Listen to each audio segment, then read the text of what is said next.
Sharpening your ice skates regularly ensures a smooth glide and better control on the ice. Here's how to do it in just 1 minute. Start by inspecting your skate blades. Check for any visible damage or burrs. If your blades are in good condition, you're ready to sharpen. Next, set up your sharpening tool.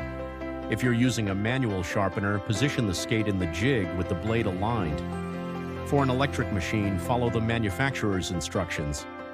Using a sharpening stone or machine, gently slide the skate blade along the sharpening wheel, keeping it at a consistent angle. Do this for both skates, making sure each side is evenly sharpened. After sharpening, check the edge by running your finger lightly along it. It should feel smooth and free of any rough spots. Once done, your skates are ready to hit the ice.